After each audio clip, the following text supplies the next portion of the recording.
Class কি শুরু হয়ে গেল নাকি ভাইয়ারা? টের তো পাচ্ছি না। ক্লাস শুরু করিনি, ওয়েট করেন সবাই।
ভাই সবাই একটু চুপ থাকেন।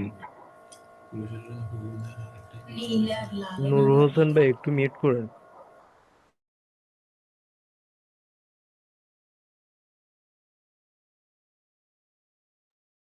ওকে, সো আজকে আমাদের ক্লাসটা হচ্ছে রেস্টি পে নিয়ে। আসলে রেস্টি পে কি, কই থেকে আসলো, কিভাবে আসলো, রেস্টি পে সম্পর্কে আমরা একটা থিওরিটিক্যাল ক্লাস করব এই আর কি। সো রেস্ট এপিআই, এপিআই এগুলো নিয়ে কথা আচ্ছা, আমি তো শেয়ার অন করে রাইট।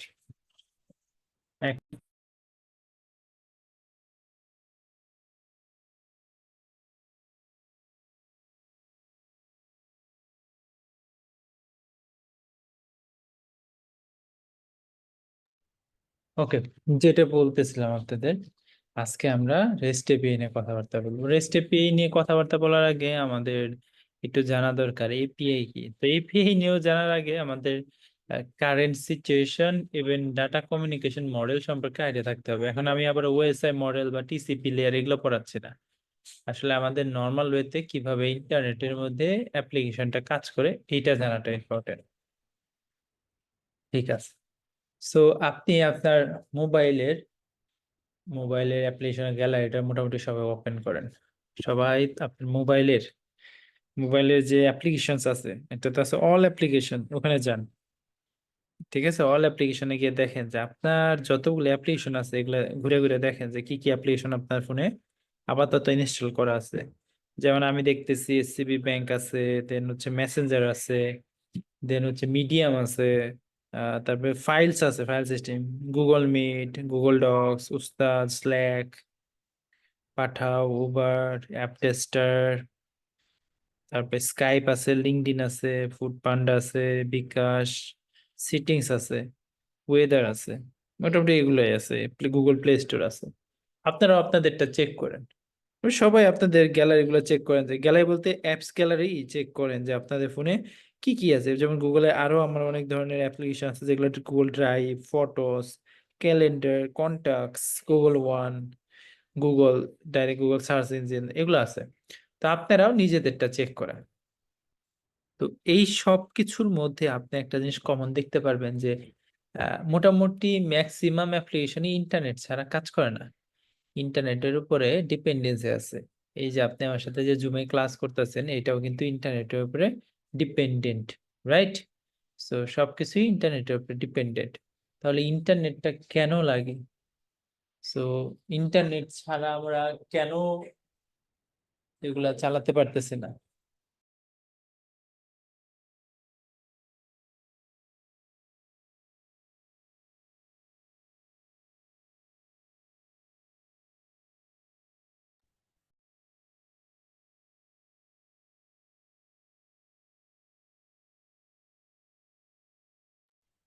আচ্ছা, সরি, এক্সকিউজ মি। তো যেটা বলতেছিলাম যে আসলে আমাদের যে ইন্টারনেট কানেক্টিভিটি আছে, এটার উপরে আমাদের বর্তমানে অ্যাপ্লিকেশন গুলো ডিপেন্ডেন্ট হয়ে গেছে। বর্তমানে অ্যাপ্লিকেশন গুলা মোবাইল ইন্টারনেট বা ওয়াইফাই ছাড়া চলে না। কেন চলে না? কি এমন ডিপেন্ডেন্সি আছে? অ্যাকচুয়ালি আমাদের ডাটাগুলা রিমোটলি কোনো একটা সার্ভারের মধ্যে আছে। সো রিমোটলি সার্ভার আছে, এটা আমি কিভাবে বুঝলাম? তো এটার মানে লাইফ সাইকেলটা আমরা একটু মানে গ্র্যাব করার ট্রাই করি।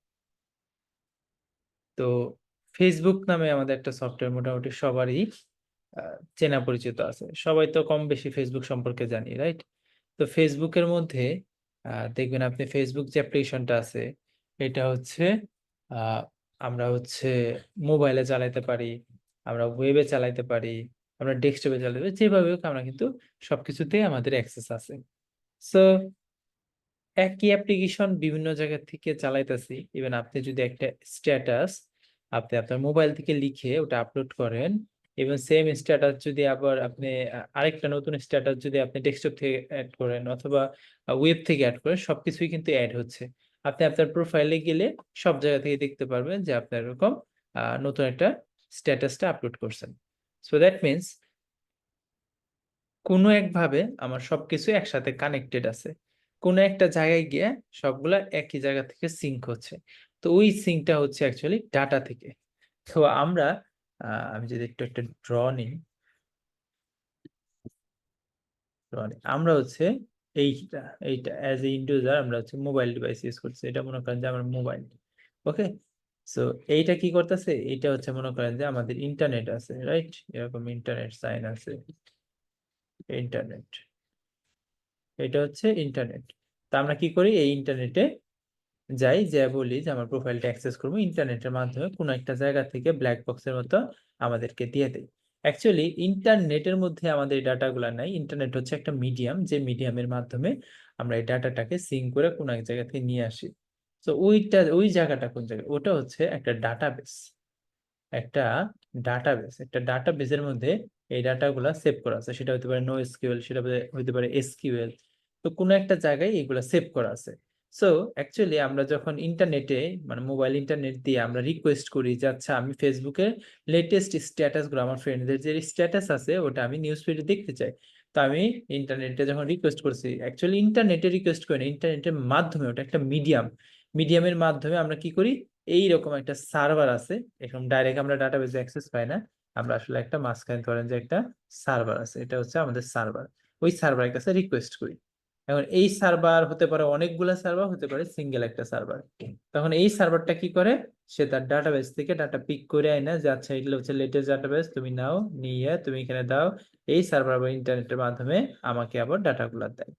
দ্যাট মিনস আমরা কার সাথে সেন্ট্রালি কানেক্টেড আছি, এই ইকোসিস্টেমটার সাথে। তো এই ইকোসিস্টেমটারে আমরা যদি কমন নামে যেটা চিনি সেটা হচ্ছে ব্যাকএন্ড। আমরা মোটামুটি সবাই চিনি যে ব্যাকএন্ড ডেভেলপার আছে, ব্যাকএন্ড ডেভেলপাররা ব্যাকএন্ড বানায়। অ্যাকচুয়ালি এই ব্যাকএন্ড ডেভেলপারদের সাথে আমরা কন্ট্যাক্ট করি। তখন এই ব্যাকএন্ড ডেভেলপার কাছে একটা ডাটাবেস থাকতে পারে, 10টা ডাটাবেস থাকতে পারে, নো এসকিউএল থাকতে পারে, এসকিউএল থাকতে পারে, ফায়ারবেস থাকতে পারে, হোয়াটএভার থাকতে পারে, উই ডোন্ট কেয়ার। আমরা এই সার্ভারের সাথে কানেক্ট করি। এই সার্ভার কি করে, আমাদেরকে যে আমরা যে ডাটার জন্য রিকোয়েস্ট করছিলাম ওটা সে দিয়ে দেয়। সো আমরা যে শুধু এইচটিটিপি তে রিকোয়েস্ট করতে পারি এরকম না, আমরা এই যে এইচটিটিপি এর মাধ্যমে আমরা যে নরমাল রেস্ট এপিআই আকারে রেসপন্স পাইতে পারি সেরকম কিছু না। এরকম সোপ আছে, তারপর হচ্ছে গ্রাফকিউএল আছে, অনেক ফরম্যাটে আমরা এটা ফেচ করতে পারি। তো আমাদের সবচেয়ে কমন যে ইউজড ফরম্যাটটা আছে সেটা হচ্ছে এপিআই এর মাধ্যমে রিকোয়েস্ট করি। ওকে, দ্যাট মিনস ফেসবুকের যখন আমরা একটা নিউজ ফিডে অ্যাক্সেস করতে যাই বা কারো প্রোফাইল ভিজিট করতে যাই, আমরা কি করি, ওই প্রোফাইলে আমাদের ট্যাপ করি, ট্যাপ করলে তার প্রোফাইলে যাই। অ্যাকচুয়ালি প্রোফাইলে যাওয়ার আগে অনেক কিছু ঘটে। আমরা ইন্টারনেটের মাধ্যমে রিকোয়েস্ট করি, ওই ইউজার আইডি আছে, ওই ইউজার আইডি ধরে বলি এই ইউজারের ইনফরমেশন গুলা দাও, পোস্ট গুলা দাও, সে পিকচার গুলা দাও, এগুলা দাও। তখন সে কি করে, ইন্টারনেটের মাধ্যমে, ওটা মিডিয়াম, ওটা হচ্ছে রাস্তা, ইন্টারনেট হচ্ছে একটা রাস্তা। ইন্টারনেট হচ্ছে মনে করেন যে লম্বা একটা তার, এই তারটা হচ্ছে দুনিয়ার এক মাথা থেকে আরেক মাথা পর্যন্ত টানা আছে। এই তারের মধ্যে আমরা কানেক্ট হয়েছি, সবার সাথে সবাই কানেক্টেড। তো এই যে কানেকশন, আমরা বলছি যে আমার হচ্ছে ফেসবুক নামে একটা কোম্পানি আছে, ওই কোম্পানির কাছে এই ইউজারটা নিয়ে যাবা, এই ইউজারটার আইডি নিয়ে যাবা, বলবা এই ইউজারের যে ডাটাটা আছে এই ডাটাগুলো আমাকে দিতে, আমার কাছে নিয়ে আবার চলে আসবা। দ্যাট মিনস আপনার একটা অ্যাড্রেস দরকার, রাইট, যে আচ্ছা আমার একটা ঠিকানা দরকার, যে কোন ঠিকানায় যে নক করলে আমার এই ইউজার আইডির ইনফরমেশন গুলা দিবে। আর আপনার ঠিকানাটাও দরকার, যে কোন জায়গায় আবার ব্যাক আসবে। তো এইগুলো আবার ইন্টারনেটের কানেক্টিভিটির একটা প্রোটোকলের মধ্যে আমরা চলে যেতেছি। তো আমরা একটা নর্মালাইজ করার ট্রাই করি এটাকে। আমরা হচ্ছে ফেসবুকের কাছে বলি, ফেসবুকের সার্ভারের কাছে বলি যে আচ্ছা ফেসবুকের মনে করেন যে সার্ভার আছে, সার্ভারে বললাম যে আমার ইউজার আইডি হচ্ছে রাফাত, এই রাফাতের ইনফরমেশন গুলো তোমরা দাও। তখন সে কি করবে, রাফাতের ইনফরমেশন কুইরি করে ওগুলা বের করে আপনাকে আবার ব্যাক করবে, যে আচ্ছা এই নাও রাফাতের ইনফরমেশন। ওই সার্ভারে অনেক বিজনেস লজিকও থাকতে পারে, যে আপনি আমার ইউজার আইডি ধরে দিছেন সার্চ, কিন্তু আমি আপনার ব্লক মেরে রাখছি, তাহলে কিন্তু সার্ভার থেকে, সার্ভারের কাছে কিন্তু ডাটা আছে। সার্ভার আসলে ডাটা হোল্ড করে না, সার্ভার হচ্ছে একটা কম্পিউটার, যে কম্পিউটারের মধ্যে বিজনেস লজিক অ্যাপ্লিকেশন চলতেছে, বিজনেস লজিক হোল্ড করে এরকম একটা অ্যাপ্লিকেশন চলতেছে। একটা না, মাল্টিপল থাকতে পারে, এবং একটা ক্লাস্টার অফ অ্যাপ্লিকেশন থাকতে পারে। হতে পারে যে এই সার্ভারটা অনেক অনেক সারাউন্ডিং হোল ওয়ার্ল্ড তারা ওখানে ডিপ্লয় করে রাখছে, যে মুম্বাই একটা আছে, সিঙ্গাপুরে আছে, তারপর হচ্ছে আর কই থাকতে পারে, ইউরোপে আছে, আমেরিকায় আছে, আহ রাশিয়াতে মনে হয় ইউজ করে, রাশিয়া নিজেদের ফেসবুক আছে, চায়নায় নিজেদের ফেসবুক আছে। তো এরকম একটা রিজিওনাল সার্ভারও থাকতে পারে। সো ওটা আলাদা, ওদের ইকোসিস্টেম, ওরা ক্লাস্টারিং বা ওরা কিভাবে ওটা ম্যানেজ করতেছে ওটার উপর ডিপেন্ড করবে। বাট আমরা জানি আমরা সার্ভারের কাছে অ্যাক্সেস করব, সার্ভার কি করবে, যেসব ডাটাবেজে হিট করা দরকার। অ্যাকচুয়ালি ফেসবুকের ডাটাবেস কিন্তু একটা না, ফেসবুক কিন্তু মাইক্রো সার্ভিসে চলে। এখন ওরা মাইক্রো সার্ভিস আর্কিটেকচার কিভাবে দাঁড়া করাইছে, ওটার মধ্যে কিভাবে ডাটা রাখছে, কোন কোয়েরি করতে হচ্ছে, আমরা কিন্তু এত কিছু জানি না। আমরা কি করি, আমরা হচ্ছে স্ট্রেট ফরওয়ার্ড একটা ইউআরএল দেওয়া যায়, যে বলে যে এই ইউআরএল এ নক করলে তুমি ইউজার ইনফরমেশন পাবে, আর ওই ইউআরএল এ যাই আমরা কিছু ইনফরমেশন নিয়ে যাই, যে এটা হচ্ছে ইউজারের আইডি, এই ইউজারের আইডিটা আমাকে, ইউজারের আইডি এগেনস্টে যা যা ইনফরমেশন দেওয়া দরকার সবকিছু দিয়ে দাও। এইটার পিছনে কি চলতেছে, নোড.জেএস চলতেছে না ডট নেট বা স্প্রিং বোর্ড চলতেছে, কিছুই আই ডোন্ট কেয়ার। আমরা হচ্ছে কেয়ার করি অ্যাবাউট রিকোয়েস্ট এন্ড রেসপন্স। আমরা রিকোয়েস্ট করবো, তোমরা রেসপন্স দিবা, দ্যাটস ইট। এতটুকুই আমাদের মাইনে রাখে।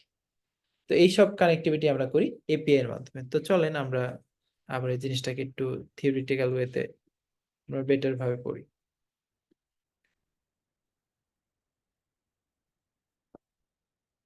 টপিকের নামে অ্যাজ ইউজুয়াল যেটা দেওয়া আছে রেস্ট এপিআই কনসেপ্ট। তো সর্বপ্রথম আমরা এপিআই বোঝার ট্রাই করব, রেস্ট এপিআই বোঝার ট্রাই করব। সো রেস্ট এপিআই আসলে যদি আমরা এক কথায় বলি, এটা হচ্ছে একটা মিডিয়াম। আমাদের এই যে ইন্টারনেটের মাধ্যমে আমাদের যে সার্ভার আছে, মনে করেন যে দুনিয়ার এক প্রান্তে সার্ভার আছে, এটার সাথে সবাই আমরা সেন্ট্রালি কানেক্টেড। এটার সাথে আমরা কমিউনিকেট করার জন্য একটা ইন্টারনেটকে মিডিয়াম হিসেবে ব্যবহার করি। এখন ওই যে আমাদের ব্যাকএন্ড আছে, ব্যাকএন্ডটা কি করে, একটা ফরম্যাটে আমাদের রিকোয়েস্ট রেসপন্সের একটা মডেল জেনারেট করে দিয়েছে যে আচ্ছা তুমি আমাকে রিকোয়েস্ট করবে, আমি তোমাকে রেসপন্স দেবো। বিহাইন্ড দ্য সিন কি চলতেছে এটা তোমার জানার দরকার নাই। সো এই যে একটা ফরম্যাট, একটা তার সাথে আমার একটা কন্ট্রাক্ট হয়েছে, এই কন্ট্রাক্টটাকে আমরা বলতে পারি এপিআই। আর এই এপিআইটা হচ্ছে অ্যাপ্লিকেশন প্রোগ্রামিং ইন্টারফেস। আমাদের একটা ইন্টারফেস এক্সপোজ করেছে, এটা হচ্ছে ইউআরএল। এই ইউআরএল এর মধ্যে আমি কোন একটা কোডকে হোস্ট করে রাখছি, তুমি হিট করবা, এটার জন্য যা যা করা দরকার আমি করে দিব, করে একটা রেসপন্স তোমাকে দিব। এটা হচ্ছে কন্ট্রাক্ট। আর এই যে আমার যে কন্ট্রাক্টটার জন্য সে যা যা করে রাখছে ওটা হচ্ছে অ্যাকচুয়ালি স্ক্রিপ্ট। পিএসপি স্ক্রিপ্ট হতে পারে, নোড.জেএস হতে পারে, গোল্যাং হতে পারে, what ever it is, we don't care. আমরা জাস্ট কেয়ার করি আমরা ইউআরএল এ হিট করব, কি কি প্যারামিটার দেওয়া দরকার দিব, আমাদের কি কি বডি দেওয়া দরকার দিব, দিয়ে আমরা ওয়েট করব সে কি করবে, সেগুলো প্রসেস করে আমাকে দিয়ে দিবে। তো এটাকে বলে এপিআই। এটা কি এপিআই। সো এই এপিআই গুলো একটা ইউআরএল এর মধ্যে হোস্ট করা থাকে। আর এই এপিআইটা যখন রেস্ট নামে একটা আর্কিটেকচার আছে, এটা বলে রিপ্রেজেন্টেশনাল স্টেটলেস মানে, হ্যাঁ। সো এটা যখন আমরা এই রেস্ট আর্কিটেকচারটা ফলো করে এপিআই বানাই, ব্যাকএন্ডটা বানাই, অ্যাকচুয়ালি আমরা কখনো রেস্ট এপিআই বানাই না। রেস্ট এপিআই বানানো আমাদের দায়িত্ব না, এটা বানানোর দায়িত্ব হচ্ছে ব্যাকএন্ড ডেভেলপারদের। সো এই ব্যাকএন্ড ডেভেলপাররা যখন বানায় তখন যে তার রেস্টের আর্কিটেকচার, রেস্ট একটা আর্কিটেকচার, এই আর্কিটেকচারের কিছু গাইডলাইন আছে। এটা কোনো ফ্রেমওয়ার্ক না, এটা একটা গাইডলাইন, সেট অফ রুলস আর গাইডলাইন, যেটা আপনার ফলো করতে হবে। যে স্ট্যাটাস কোড থাকতে হবে, আপনি একটা মানে রিকোয়েস্ট করলেন, এই রিকোয়েস্টের মধ্যে বডিতে আকারে ডাটা নিয়ে যাবে, প্যারামস আকারে ডাটা নিয়ে যাবে, কুইরি প্যারামস আকারে ডাটা নিয়ে যাবে। ইভেন হচ্ছে ওখান থেকে একটা রেসপন্স আসবে জেসনে, এই জেসনটা খুব ভ্যালিড ভাবে থাকবে, ওটার সাথে একটা স্ট্যাটাস কোড থাকবে। সো এই সব ফরম্যাটে সে যখন আমাকে এপিআইটা ডেভেলপ করে দিবে, তখন আমরা ওটার নাম দিব রেস্ট এপিআই। এটা আবার আপনি ভাবেন না রেস্ট নিতেছে এর জন্য রেস্ট এপিআই, ওরকম না। সো এই যে দেখেন রিপ্রেজেন্টেশনাল স্টেট ট্রান্সফার, এটা হচ্ছে স্টেটলেস এর মানে ফুল ফর্ম। সো এটা যদি আমরা আগের যদি এক্সাম্পল গুলাকে আমরা যে একত্র করি, আমাদের একটা ক্লায়েন্ট থাকে। সো ক্লায়েন্টটা হচ্ছে আমাদের মোবাইল। ধরেন আমার মোবাইল থেকে, এক্সকিউজ মি, এই মোবাইল থেকে আমাকে কি করতে হবে, ফেসবুকের ডাটা আনতে হবে। ফেসবুকের ডাটা আমরা ডাইরেক্ট আনতে পারবো না, আমাদের কি করতে হবে, এপিআই এর কাছে রিকোয়েস্ট করতে হবে। ফেসবুকের একটা এপিআই আছে, ওই এপিআই এর কাছে আমরা রিকোয়েস্ট করি। রিকোয়েস্ট করলে কি হয়, এই এপিআই কি করে, একটা স্ক্রিপ্ট চালায় যে আচ্ছা এই স্ক্রিপ্ট চালাইতে হবে। আমার ব্যাকএন্ডের ডাটাবেজের সাথে পোস্টজিআরইতে ডাটা আছে কতগুলা, কতগুলা মাইএসকিউএল আছে, কতগুলা হচ্ছে ওই যে কি বলে ক্যাসান্ড্রা আছে, ক্যাসান্ড্রা নাকি সামথিং এরকম বলে, ওইটা আছে। সো যেখানে থাকুক না কেন সেগুলো আমি এনে আমি কি করবো, এখানে জমা করবো। এখানে জমা করে আমার জন্য সে একদম একদম সুন্দর করে প্রেজেন্ট করে সে আমাকে এই পাশে পাঠিয়ে দেয়। তো এই যে আমরা যে আমাদের যে ডাটা আদান প্রদানের যে মিডিয়াম আছে, মিডিয়ার মধ্যে আমরা একটা স্পেশাল ল্যাঙ্গুয়েজ ইউজ করি, সেটার নাম হচ্ছে জেসন, যেটাকে বলে জাভাস্ক্রিপ্ট নোটেশন ল্যাঙ্গুয়েজ। সো এটা অনেক ফাস্টার। জাভাস্ক্রিপ্টটা ওয়েবের মধ্যে খুব ফাস্টলি চলতে পারে, ইভেন জেসনটা আরো বেশি ফাস্টার, লাইট ওয়েট, খুব তাড়াতাড়ি কমিউনিকেশন করা যায়। আমি যে রিকোয়েস্ট করলাম, তারপরে তো আমার ওয়েট করে বসে থাকতে হয়। সো আমি একটা ডাটা পাঠাইছি, সেটা প্রসেস করে সে সার্ভারে সেভ করছে, ডাটাবেসে সেভ করছে, তারপর হচ্ছে স্টোরেজে কোনো আমি ফাইল সিস্টেমে ফাইল সেভ করতে পারি, ইমেজ, ভিডিও। সো এইগুলো হচ্ছে সেভ করছে, সেভ করে সে কি করতেছে,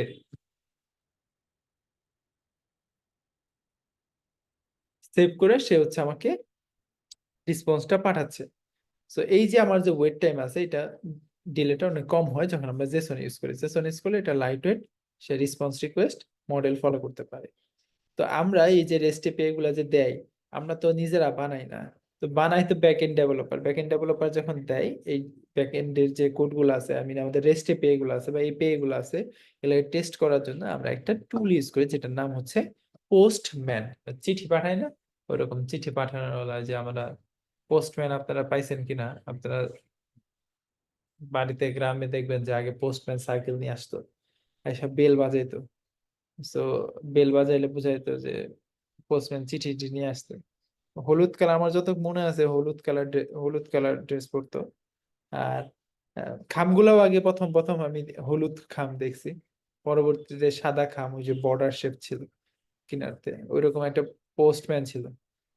তো পোস্টম্যান যারা আছে তারা হচ্ছে এরকম চিঠি দিয়ে যেত বাড়িতে বাড়িতে।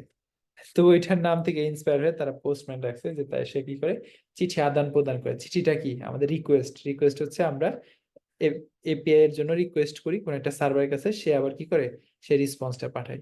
শুনতে যত এত ফ্যান্সি লাগতেছে, ইউজ করা খুবই ইজি। ওকে, সো রেস্ট এপিআই এর কিছু বেস্ট প্র্যাকটিস আছে। রেস্ট এপিআই যখন বানাবে, যে বানাবে তাকে আপনার কিছু সময় গাইডলাইন দিতে হয় যে আচ্ছা আমি কি আকারে চাই। বাংলাদেশের ম্যাক্সিমাম আইটি ফার্মে যেসব ডেভেলপার আছে, ব্যাকএন্ড ডেভেলপার, স্টার্ট আপে স্পেশালি, আপনি দেখবেন যে তাদের রেস্ট এপিআই নিয়ে কনসেপ্ট ইদানিং একটু বেটার হয়েছে, আগে খুব বাজে অবস্থা ছিল। রেস্ট এপিআই এর কনসেপ্ট তারা বুঝতো না, রেস্ট এপিআই প্রপারলি ইমপ্লিমেন্ট করতে পারতাম, বাট তারা এপিআই বানায়, এপিআই এর নামই দিয়ে দিছে রেস্ট এপিআই।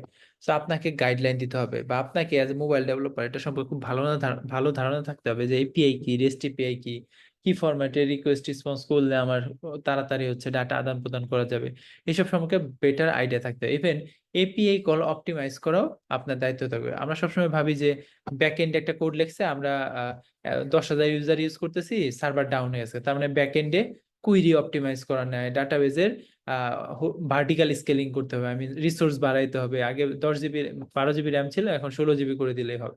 অ্যাকচুয়ালি তাও হয় না, মাঝে মাঝে কি করি আমরা, ফ্রন্ট এন্ড বা মোবাইল ডেভেলপার যারা আছে, তারা একটা এপিআই একবার কল করলেই হতো, কিন্তু সে যতবারই একটা পেজে যায় সে 100 বার করে ওই এপিআইটা কল করায়, তাহলে 100টা রিসোর্স সে ব্লক করে দেয়, মানে 100 জনের রিসোর্স সে একাই খেয়ে ফেলে। তো এর জন্য মানে এটা ইকুয়াল ইকুয়াল ভুল হয় আমাদের এন্ডেও। সো ফ্রন্ট এন্ড ডেভেলপার হিসাবে আপনাকে, আমরা আসলে ফ্রন্ট এন্ড ডেভেলপারের মধ্যেই পড়ি, আমরা যদিও মোবাইল ডেভেলপার, বাট এটা আমরা, আমার বস বলে যে আমরা হচ্ছে চামড়া চামড়া বেচে খাই, চামড়া ডিজাইন করি। সো এই চামড়া ব্যবসায়ী টাইপের আর কি। So, আমরা এই শুধু মানে ইউআই যারা রিপ্রেজেন্ট করি ফ্রন্ট এন্ডে বা মোবাইল যারা আছে, তাদেরকে বড় বড় কোম্পানিতে ফ্রন্ট এন্ড ডেভ সম্পর্কে বলে আর কি, যে এরা ফ্রন্ট এন্ড ডেভ। ফ্রন্ট এন্ডের মধ্যে আমার দুই ভাগ আছে, ওয়েব আছে, অ্যাপ্লিকেশন আছে। তা আমাদেরকে এইসব জিনিসগুলো অপটিমাইজ করা শিখতে হবে। তো এর জন্য আমাদের এগুলো ক্লিয়ার আইডিয়া থাকা উচিত, আগে আইডিয়াটা নেই। তো সর্বপ্রথম যে জিনিসটা বেস্ট প্র্যাকটিস ফলো করতে হবে সেটা হচ্ছে আমাদের ডাটা আদান প্রদান তো করতে হবে। এই পাশ থেকে আমি একটা ফর্ম সাবমিট করবো, তো আমাকে কিন্তু, আমরা ওই যে বিভিন্ন দেখি না যে ওয়েবসাইটে ফর্ম সাবমিট করি, তবে সাবমিট বাটনটা লোডের আকারে ঘুরতে থাকে, একটু পরে এসে বলে ফর্ম হ্যাজ বিন সাবমিটেড। এই যে ফর্মটা যে গেছে ওটা আসলে জেসন আকারে, যদি রেস্ট এপিআই ফলো করে তাহলে ওটা জেসন আকারে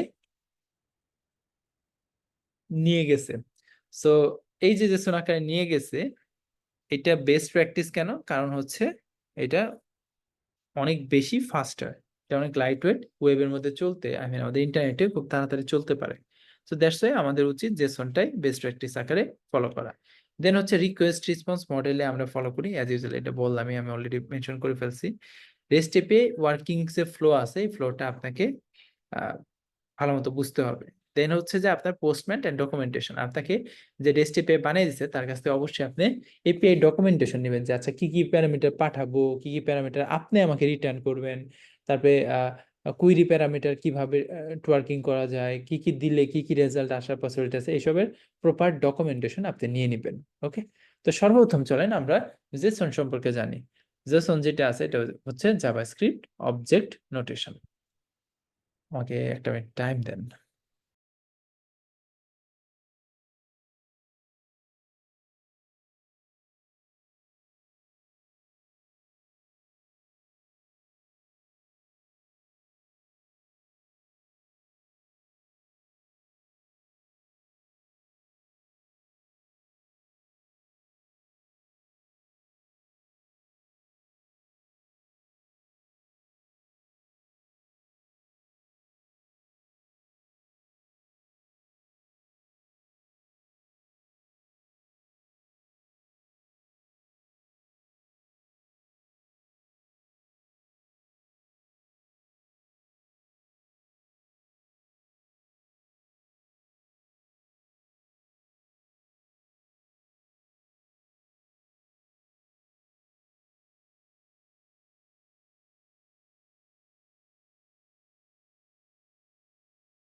ওকে, থ্যাংক ইউ। সো যেটা বলতেছিলাম যে জাভাস্ক্রিপ্ট অবজেক্ট নোটেশন জেসন যেটা আছে, এটা হচ্ছে অনেক ফাস্টার ওয়েতে কাজ করে। এটা দেখতে জানেন কেমন? আমরা যে ম্যাপ ম্যাপ আছে না, ম্যাপ কি ভ্যালু পেয়ার ম্যাপ একটা আমাদের ডাটা টাইপ আছে না, ওটার মতোই। ওটার মতো না, ওটাই ওটাই সেম টু সেম।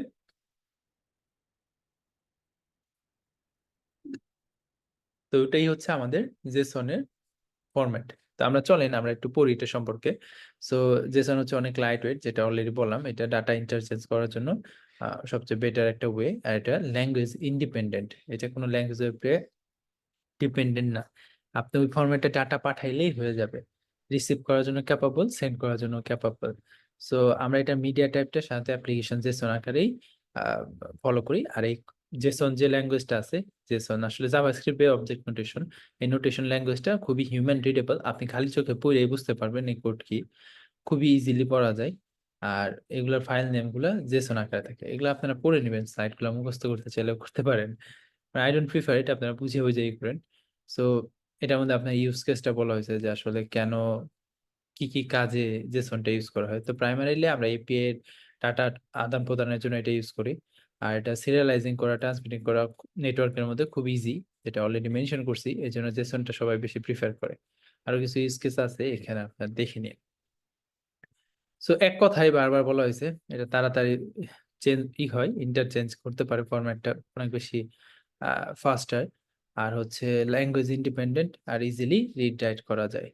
তো দেখেন এটা হচ্ছে একটা জেসন স্ট্রাকচার। সবাই একটু দেখেন তো মনোযোগ দিয়ে, দেখেন তো আপনারা বুঝেন কিনা। আমার স্ক্রিন তো দেখতে পারতেছেন, রাইট? কি হইলো? ওকে, এটা মানে দেখা যায় না, ফ্রিজ হয়ে গেছিল। ওকে, সবাই খেয়াল করেন, দেখেন এটা হচ্ছে একটা জেসন। ওকে, এটা হচ্ছে আমাদের জেসনের স্ট্রাকচার। দেখেন উপরে দেখেন, এটা সবসময় একটা অবজেক্ট, আমরা এখানে অবজেক্ট লিস্ট মনে আছে আমাদের, যে অবজেক্ট লিস্ট এরকম আকারে কাজ করে। আমরা যে ম্যাপ ম্যাপ ডাটা স্ট্রাকচার নিতাম, ওটার মধ্যে কিন্তু এরকম কার্লি ব্রেসেস দিয়ে শুরু হইতো। তো সর্বপ্রথম যে কার্লি ব্রেসেস দিয়ে শুরু হয় ওটাকে এখানে বলে অবজেক্ট। কি বলে? অবজেক্ট, আমাদের জেসনের অবজেক্ট। তো এইখানে যত কিছুই থাকবে সবকিছু কি ভ্যালু স্ট্রাকচারে থাকে। কি ভ্যালু, দেখেন একটা কি আছে, তার এগেইনস্টে ভ্যালু আছে। ভ্যালুটা যে কোনো ধরনের হইতে পারে। ভ্যালুটা হতে পারে সেটা ইন্টিজার, সেটা হতে পারে আহ, একটা অবজেক্ট, আরেকটা অবজেক্ট হতে পারে, সেটা একটা লিস্ট হতে পারে, একটা স্ট্রিং। সো এখানেও যে রুট রুট এলিমেন্টটা থাকে এটা হচ্ছে একটা অবজেক্ট টাইপ।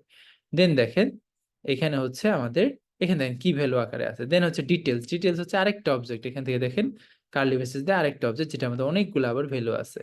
সো এমন না যে ডাটা টাইপ ফিক্সড, শুধু স্ট্রিং দিতে হবে এরকম না। আবার দেখেন প্রাইস, প্রাইসের মধ্যে কিন্তু সে আবার লিস্ট অফ অবজেক্ট সেখানে দিয়ে দিচ্ছে। তার মানে এখানে লিস্টও সাপোর্ট করে, আপনি লিস্টও দিতে পারবেন। ওকে, এটা হচ্ছে আমাদের জেসনের স্ট্রাকচার। তো এটা এখানে লিস্ট বলে না, এটাকে বলে অ্যারে।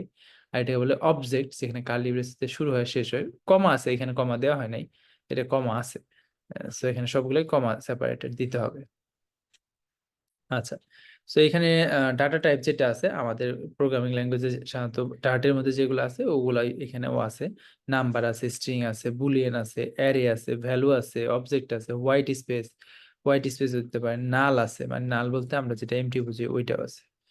তো এইখানে যেহেতু সবকিছু কি ভ্যালু আকারে আছে, আর এটার কিন্তু কি ভ্যালু গুলো ডাবল কোটেড হইতে হবে, সিঙ্গেল কোটেড হওয়া যাবে না। দেখেন এখানে কিন্তু সিঙ্গেল কোটেড, এটা কিন্তু নট রাইট। কারণ এখানে সিঙ্গেল কোড বলতে, ডার্টে সিঙ্গেল কোড বলতে এখানে কিছু বোঝে না, এর মধ্যে ডাবল কোড দিতে হবে, জাভাস্ক্রিপ্টের ফরম্যাট ইউজ করতে হবে। ওকে, ঠিক আছে। সো এগুলা আপনার যে এপিআই ডেভেলপার আছে উনি আপনাকে এনশিওর করে। তারপরে হচ্ছে যে আপনি কেমন নাম হওয়া উচিত, একটা ফিল্ডের কেমন নাম হওয়া উচিত। বেস্ট কেস হচ্ছে ক্যামেল কেস হওয়া উচিত। আর আমি এটাও প্রিফার করি স্নেক কেস। বাট কখনোই আবার এই যে এরকম হাইফেন দিয়ে না, হাইফেন দেওয়া যাবে না। যদিও এটা আপনার উপরে ডিপেন্ডেন্ট না, এটা হচ্ছে ব্যাক এন্ড ডেভেলপারের উপর। ব্যাক এন্ড ডেভেলপার হাইফেন যেন না দেয়, সে দিবেও না। সে না হয় এরকম দিতে পারে, ওস্ট কেসে এটা দিতে পারে। তো বেস্ট প্র্যাকটিস হচ্ছে ক্যামেল কেস দেওয়া অথবা স্নেক কেস দেওয়া। আমি স্নেক কেসটা বেশি প্রিফার করি। ওকে, সো এখানে স্পেশাল ক্যারেক্টার আছে প্রোগ্রামিং এর মতোই। সো এখানে আপনি স্পেশাল ক্যারেক্টার গুলো দেখতে পারেন, এগুলো দিতে পারেন। আপনার যদি পাশ থেকে রিটার্ন করে আপনি এগুলো ইউজ করতে পারেন। সো এইখানে দেখেন একটা ব্যাড স্পেশাল ক্যারেক্টার এইভাবে পাঠাইছে। সো এটা আসলে উচিত না, এগুলাকে HTML ফরম্যাটেই আসা উচিত। এটা অবশ্যই HTML ফরম্যাটেই পাঠাইছে। ওকে, এখানে দেখেন রুট এলিমেন্ট ইউজ করেন, বাট আপনার উচিত একটা রুট এলিমেন্ট ইউজ করা, যাতে আপনি কি ভ্যালু দেয় আপনি অ্যাকচুয়ালি যখন এপিআই রিকোয়েস্টটা করবেন, রেসপন্সে যে ডাটাটা আসবে এটা আসলে আপনি কি দিয়ে আপনি ওটা গ্র্যাব করেন। সো একটা কি এর এগেনস্টে আপনি ওটাকে ধরেন, ওই কিটা আসলে থাকা আপনার জন্য ইজিয়ার হবে। না হলে আপনার লিস্টের মধ্যে একটা সিঙ্গেল আইটেম ধরে একটা জিনিস নিয়ে আসা, এটা কিন্তু রুট এলিমেন্ট ছাড়া একটু টাফ হয়ে যায়, বাট পারবেন, অসুবিধা কিছু নাই। ঠিক আছে। সো অ্যাকচুয়ালি আমরা যে এপিআই এর মাধ্যমে এপিআই এর সাথে কমিউনিকেট করি, এটা হচ্ছে এইচটিটিপি রিকোয়েস্টের মাধ্যমে কমিউনিকেট করি। এইচটিটিপি হচ্ছে একটা প্রোটোকল যেটার মাধ্যমে আপনি মানে এটা একটা কমিউনিকেশন মোড, যেখানে আপনি কি করতে পারেন, রিকোয়েস্ট রেসপন্স মডেলে কাজ করতে পারেন। সো এইচটিটিপির সিকিউর ভার্সনটা হচ্ছে এইচটিটিপিএস। এইচটিটিপি হচ্ছে আনসিকিউর, এটা আমাদের র টেক্সটের ডাটা ইন্টারচেঞ্জ হয়, মানে এক পাশ থেকে আরেক পাশে যায়, ওখান থেকে আবার নিয়ে আসে, এটা হচ্ছে এইচটিটিপি। আর এইচটিটিপিএস যেটা আছে ওটা সিকিউর ভার্সন, এটা হচ্ছে এসএসএল সার্টিফাইড থাকে, এনক্রিপশন ডিক্রিপশন দিয়ে আপনার কোডটা মানে আপনার টেক্সটটা আদান প্রদান করে। এইচটিটিপি রেসপন্স রিকোয়েস্ট যেটা আছে আদান প্রদান হয়, দ্যাটস এটা অনেক বেশি সিকিউর। ওকে, এইখানে সাধারণত রিকোয়েস্ট রেসপন্স মডেল যেটা আছে এইচটিটিপির মাধ্যমে আমরা রেস্ট এপিআই যেভাবে কল করি, আমরা হচ্ছে একটা এইচটিটিপি রিকোয়েস্ট করি একটা ইউআরএল এ, যে ইউআরএল এর মধ্যে এই আমাদের এপিআইটা হোস্ট করা থাকে। সে কি করে, ওটার জন্য যা যা প্রসেসিং করা দরকার করে সে আমাকে একটা এইচটিটিপি রেসপন্স দেয়, সেটা হতে পারে সাকসেস রেসপন্স, সেটা হতে পারে ফেইল্ড রেসপন্স। তো এখানে দুইটা ডিভাইস রোল প্লে করে, একটা হচ্ছে ক্লায়েন্ট আর একটা হচ্ছে সার্ভার। অবশ্যই সার্ভার মাল্টিপল পডও থাকতে পারে। পড বলতে বোঝাচ্ছে আপনি ধরেন যে কুবারনেটের, আমরা এখন মডার্ন যে সফটওয়্যার আর্কিটেকচার আছে এখানে কুবারনেট ইউজ করে। কুবারনেট কি করে, অটো স্কেলিং করতে পারে। ধরেন এখন প্রেসার কম আছে, একটা একটা সার্ভার সে ক্রিয়েট করে রাখছে, এগুলা বলে পড। একটা পড ক্রিয়েট করে রাখছে, এখন মনে করেন যে অনেক বেশি সেলস হচ্ছে, সো একসাথে আপনার মানে কয়েক লাখ ইউজার ঢুকে পড়লো, সো এক সার্ভারে হচ্ছে না, সে আস্তে আস্তে হরিজন্টালি আপনার সার্ভার সংখ্যা বাড়াইতে থাকবে, 5টা 6টা 7টা। আগে এগুলো ম্যানুয়ালি বসে বসে করতে হতো, বাট কুবারনেটে এসে এগুলাকে অটোমেটিক স্কেলিং করার ব্যবস্থা করেছে। এখন অটো স্কেল হয়, যে যতটুকু ইউজার আসতেছে অতটুকু আমি লোড করে নিব, মানে লোড স্ট্রেসটাকে কন্ট্রোল করবো, ইভেন হচ্ছে আমি ডাটাটাকে খুব ভালো মতো মানে রিসিভ এন্ড রেসপন্স করার ব্যবস্থা করে দেব সার্ভারের সংখ্যা বাড়িয়ে। তো এইভাবে ওটা কাজ করে। ওটা আসলে আমাদের এন্ডের কাজ না, বাট ওটা একটু জেনে রাখা ভালো যে ওটা কিভাবে কাজ করে, ওরা কিভাবে ব্যাকএন্ডে ডিপ্লয় দেয়। এগুলো আসলে ওই ডেভঅপস এর কাজ, এগুলো আমাদের না, ব্যাকএন্ড ডেভেলপমেন্ট, ওগুলো ডেভঅপসরা মেনলি সেট আপ করে। তো এখানে দুইটা ডিভাইস থাকে, একটা হচ্ছে ক্লায়েন্ট আর একটা সার্ভার, আমরা আপাতত এটা জানলেই হবে। ওকে, ঠিক আছে। তো আমরা ফ্লাটারে এই যে যে কমিউনিকেশন মোডটা আছে, কমিউনিকেশন মডেল যেটা আছে, একজন কোশ্চেন করছে ডকার আর কুবারনেট কি আলাদা? হ্যাঁ, ডকার আর কুবারনেট আলাদা। ডকার হচ্ছে একটা কন্টেনারাইজেশন টেকনোলজি, যেটাতে আপনি আপনার অ্যাপ্লিকেশনটাকে কন্টেনারের মাধ্যমে ডেভেলপ করতে পারেন।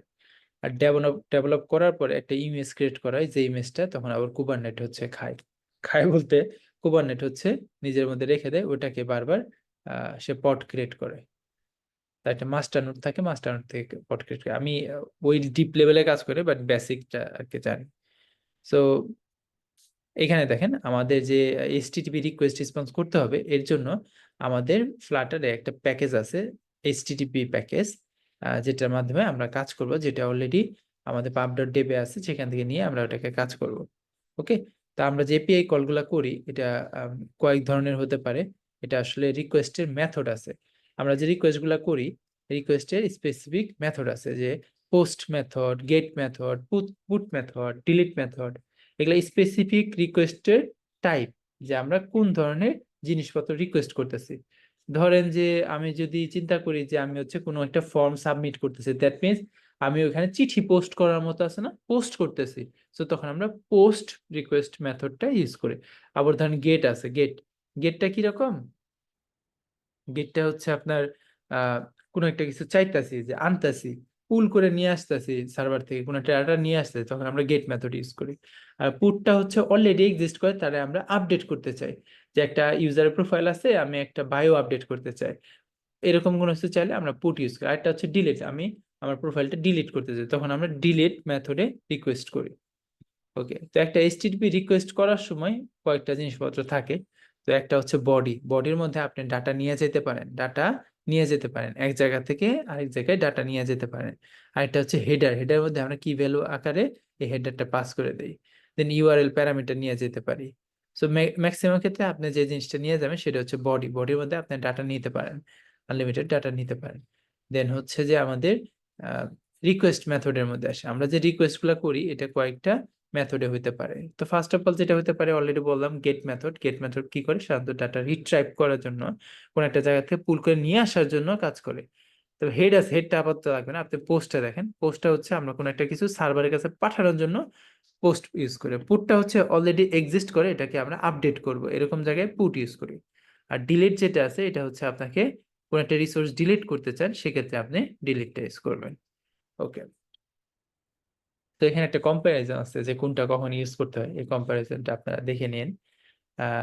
এখানে যে রেসপন্স আছে, একটু আগে দেখলাম আমরা রিকোয়েস্ট তো করলাম সার্ভার কাছে, সার্ভার তো এখানে রিকোয়েস্ট রেসপন্স মডেলে কাজ করে। আমি একটা রিকোয়েস্ট করবো, তার এগেইনস্টে একটা রেসপন্স আসবে। তো রেসপন্সের মধ্যেও বডিতে আমরা আমাদের জন্য ডাটা পাঠিয়ে দেয়, যে ডাটাটা পাঠাচ্ছে ওটা আসলে বডির মধ্যে পাঠিয়ে দেয়। তবে হেডারের মধ্যেও পাঠাইতে পারে, যে কি ভ্যালু আকারে হেডার পাঠাইতে পারে, কুকিজ পাঠাইতে পারে। কুকিজ নামে একটা জিনিস আছে, এটা বিস্কিট ভেবেন না যে কুকিজ বিস্কিট ওইরকম কিছু না। তো আরেকটা জিনিস সে আমাকে রেসপন্সের সময় দেয়, সেটা হচ্ছে রেসপন্স স্ট্যাটাস কোড, যে আমি যে রেসপন্স গুলা চাইছিলাম ওটা কি ওকে আছে কিনা। ওকে থাকলে 200 দেয়। 200 সিরিজ গুলা সে কি করে, ওকে সিরিজ, এগুলো হচ্ছে ওকে সিরিজ, তার মানে ওকে আছে। যেমন 200 মানে ওকে। 201 পোস্ট রিকোয়েস্ট ক্রিয়েট করছি, তো আমার হচ্ছে একটা নতুন কিছু ক্রিয়েট হয়েছে, তাহলে ক্রিয়েটেড 201 দেয়। কোন একটা কিছু আমি রিকোয়েস্ট করছি যেটা অ্যাকসেপ্টেড হয়েছে কিনা, তাহলে 202 দিবে। তারপরে 203 হচ্ছে নন অথরিটেটিভ ইনফরমেশন, কোনো একটা ইনফরমেশন আছে যেটা হচ্ছে নন অথরিটেটিভ, বাট এটা আপনাকে অ্যানাদার সোর্স থেকে নিয়ে এসে দিবে বা ওইখান থেকেও আসতে পারে। তো 204 আছে, মনে করেন যে একটা রিকোয়েস্ট করছেন বাট ওটার মধ্যে কোনো ডাটা নাই, তাহলে 204 আসবে। আর 205 হচ্ছে রিসেট কন্টেন্ট, এটার মধ্যে আমাদের ম্যাক্সিমাম লাগে হচ্ছে 204, 201 আর 200, এগুলো মোটামুটি মুখস্থই করে রাখেন। আর 200-এ যা আছে সবকিছু হচ্ছে সাকসেস মেসেজ। আর 400-এ যেগুলো আছে এগুলো হচ্ছে আপনি উল্টাপাল্টা কিছু করছেন, যেমন 400 আছে যে আপনি একটা বাজে রিকোয়েস্ট করছেন, তাহলে 400 আসে। আনঅথরাইজ আছে যে আপনি আপনার আগে লগ ইন করে একটা টোকেন জেনারেট করতে হবে, তারপরে আপনি একটা রিসোর্সে অ্যাক্সেস পাবেন, তাহলে ওটা হচ্ছে আনঅথরাইজ। তাই 403 আছে ফরবিডেন, মানে একটা ওয়েবসাইটে আপনার অ্যাক্সেস নাই, আপনি অলরেডি ওইখানকার ইউজার বাট অ্যাক্সেস নাই, ওটা অ্যাডমিন হইতে হবে, তাহলে ওটা হচ্ছে ফরবিডেন করা, আপনার কাছ থেকে ফরবিডেন করে রাখছে, তাহলে ওটাকে বলবে হচ্ছে 403। তাই 404 যেটা সম্পর্কে অলরেডি আমরা জানি, মানে নট ফাউন্ড, কোন একটা কিছুর জন্য আপনি রিকোয়েস্ট করছিলেন যেটা খুঁজে পাওয়া যায় না। তাই 405 আছে, ধরেন একটা এপিআই আছে যেটা গেট রিকোয়েস্ট করে নিয়ে আসতে হয়, বাট আপনি করছেন পোস্ট রিকোয়েস্ট, তাহলে মেথড যেটা আছে ওই মেথডে তো সে কাজ করে না, দ্যাটস ওয়াই এটা 405, that means method not allowed. Okay, okay, এরকম 408 আছে, এটা আপাতত লাগবে না, 500 লাগবে। ধরেন যে আপনি একটা রিকোয়েস্ট করছেন, সার্ভার ডাউন হয়ে গেছে, তখন 500 দেয়। তারপরে 502 মনে করেন যে ব্যাড গেটওয়ের জন্য দেয়। তারপর 503, এটা হচ্ছে ধরেন যে ওই যে ডোস অ্যাটাক মারে না বা ডিডোস মারে, এখন ওভারলোডেড হয়ে গেছে, সার্ভার আর লোড নিতে পারতেছে না, তখন যে সার্ভিস আনঅ্যাভেলেবল এটা দেখে দেয়, যে ওভারলোড হয়ে গেছে বা ডাউন হয়ে গেছে 503। ওকে, এখানে রেসপন্স হেডার নিয়ে আরো কিছু বলছে। তার রেসপন্স বডির মধ্যে কি কি থাকে, ওই ঘুরে ফিরে একই কথাবার্তা, কুকিজ, কখন গেট ইউজ করবেন, কখন পোস্ট ইউজ করবেন। তো আমি যদি সামারি করে এটা বলি, গেট ইউজ করবেন যখন আপনি সার্ভার থেকে ডাটা নিয়ে আসবেন, আর আপনি পোস্ট কখন ইউজ করবেন, যখন সার্ভারে ডাটা দিতে যাবেন, কোনো একটা ইস্যু সেভ করবেন, কোনো একটা ইস্যু নতুন অ্যাড করতে চাচ্ছেন, তখন আপনি পোস্ট মেথডটা ইউজ করবেন। তো রিকোয়েস্ট বডি আর রিকোয়েস্ট হেডার এটা নিয়ে আপনার পুরে নিয়ে, ঠিক আছে। আর টোকেন যেটা আছে, টোকেনটা এখনই পড়তে হবে না, টোকেন আমি যখন ইউজার ম্যানেজমেন্ট শিখাবো তখন আমি টোকেনটা সম্পর্কে আইডিয়া দেবেন, কারণ টোকেনের কাজ আপাতত নেক্সট উইকে থাকবে না। ওকে, এ পর্যন্ত যাদের রেস্ট এপিআই নিয়ে কোশ্চেন আছে তারা হ্যান্ড রেজ করেন। আর এইটা আমি শেয়ার করে দেবো, এটা আমি শেয়ার করে দেবো, একটু পরে আপনারা পেয়ে যাবেন, একটু পরে আপনাদের রিসোর্স অ্যাড হয়ে যাবে। সো ডোন্ট ওয়ারি, যাদের কোশ্চেন আছে হ্যান্ড রেজ করেন, ভ্যালিড কোশ্চেন করবেন। ওকে, সবাইকে বলতেছি। তানজিদ হাসান ভাই বলেন। ভাইয়া রেস্ট এপিআই আর হচ্ছে এপিআই এর মাঝে পার্থক্য কি? এপিআই হইলেই এপিআই, এপিআই বানিয়ে মানে দিছে। এর সামনে রেস্ট কেন? রেস্ট কখন হবে এটার জন্য কন্ডিশনাল আছে। রেস্ট একটা আর্কিটেকচার, এই আর্কিটেকচারটা ফলো করে যখন এই এপিআইটা বানাবে তখনই রেস্ট এপিআই হবে। আর হচ্ছে জেসন সম্পর্কে? জেসন একটা অবজেক্ট নোটেশন ল্যাঙ্গুয়েজ যেটা জাভা স্ক্রিপ্টের ফর্মে কাজ করে। আমরা যেমন ওই যে আহ, কি বলবো, ওই ম্যাপ আছে না, ম্যাপ কি value pair map, map use করি, ওই সিনট্যাক্সেই আমাদের জেসনটা কাজ করে। ওই সিনট্যাক্স আকারে আপনি ওখানে ইউজ করতে পারবেন। এটা নিয়ে আমি যখন আরো প্র্যাকটিক্যালি দেখাবো জেসনটা, জেসনটা কিভাবে পাঠাচ্ছি, রিসিভ করতেছি, তখন আপনি আরো ক্লিয়ার হয়ে যাবেন। আচ্ছা ভাই। ওকে, গাজী তাইব ভাই বলেন। ভাইয়া প্রতিটা অ্যাপস এর পিছনেই কি মানে প্রতিটা অ্যাপস এর জন্য কি আমাদের একটা করে এপিআই বানাইতে হবে? প্রতিটা অ্যাপস এর জন্য না, একটা স্ক্রিনেও 4-5টা এপিআইও থাকে। এমন হতে হবে ফেসবুকের একটা স্ক্রিনে 200 এপিআই কল হয়েছে। মানে ভাই আমি যদি এখন মানে আমি একটা অ্যাপস বানাবো, ওইটা আমি প্লে স্টোরে পাবলিশ করব, তাহলে ওইটার জন্য কি আমার একটা এপিআই বানানো মাস্ট? না, আপনি অফলাইনে তো থাকতে পারি। না মানে অনলাইনে ইউজের জন্য।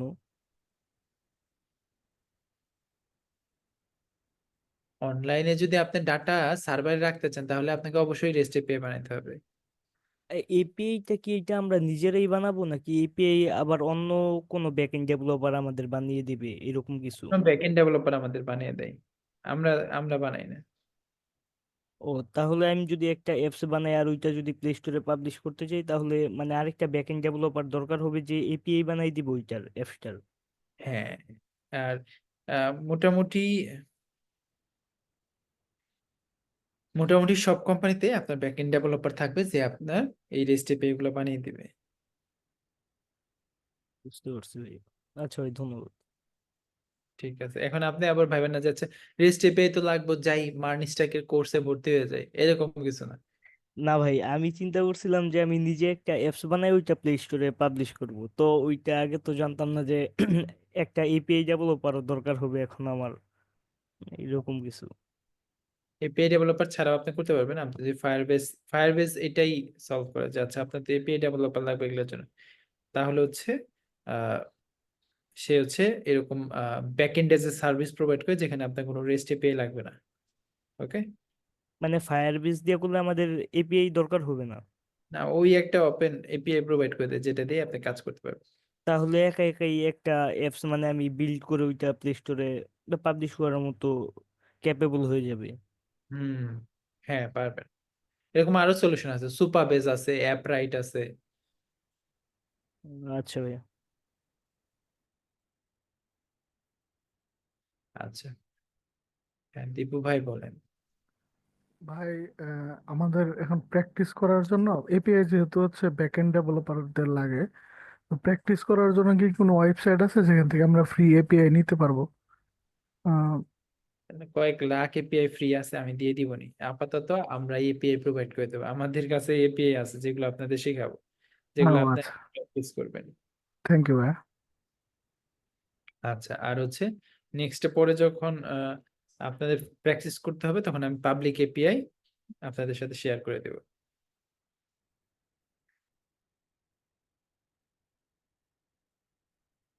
ঠিক আছে। যদি ভাই আগেই মানে শেয়ার করে দিতেন তাহলে দেখা যেত, মানে 2-1 এর মধ্যে প্র্যাকটিস করা শুরু করে দিতে পারতাম। আচ্ছা, আমি শেয়ার করে দিব নি, আজকে তো কেবল কনসেপ্ট শিখলেন। ভাইয়া জেসন কি জাভাস্ক্রিপ্টের সাথে সম্পর্ক আছে? না, জেসন অবজেক্ট নোটেশন ল্যাঙ্গুয়েজ, এটার জন্য আপনার জাভাস্ক্রিপ্ট জানতে হবে না। এই নোটেশনটাই আমরা ইউজ করবো, ডোন্ট ওয়ারি, আমি এটা দেখাবো, একটু ওয়েট কর।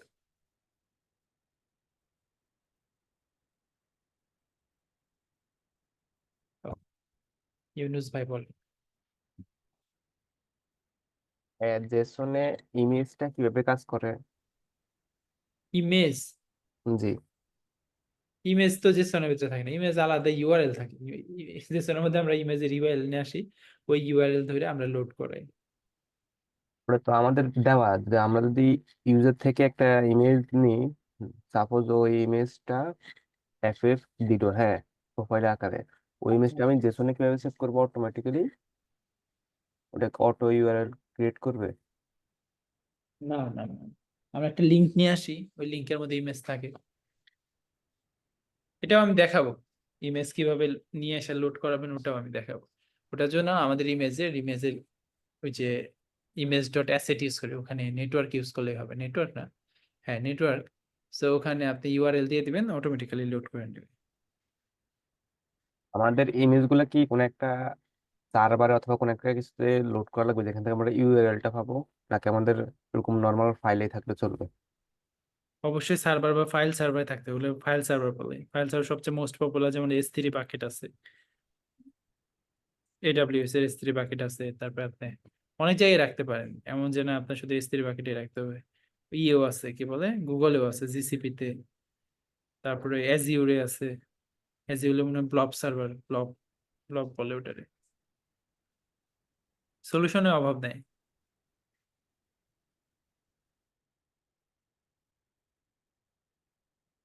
ঠিক আছে, নাহিদ ভাই বলেন। জি ভাই, আমাদেরকে কি এপিআই বা ফায়ারবেস সম্পর্কে কিছু শেখানো হবে, যেটা আমরা মোটামুটি শিখে বা প্লে স্টোরে বা অন্য কোথাও পাবলিশ করতে পারি অ্যাপস নিজেদের? ক্লাস করতে থাকেন, এপিআই বানানো শেখানো হবে না, এপিআই ইন্টিগ্রেট করা শেখানো হবে। আর ফায়ারবেজেরও আলাদা মডিউল আছে যেখানে আপনাকে ওটা দেখানো হবে। ও আচ্ছা, ঠিক আছে। ঠিক আছে, আর কারো কোনো রেস্ট এপিআই রিলেটেড কোশ্চেন আছে?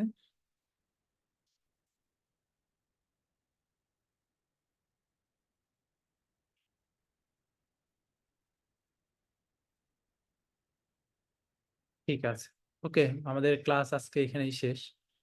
আজকে আমাদের লং ক্লাস না, আজকে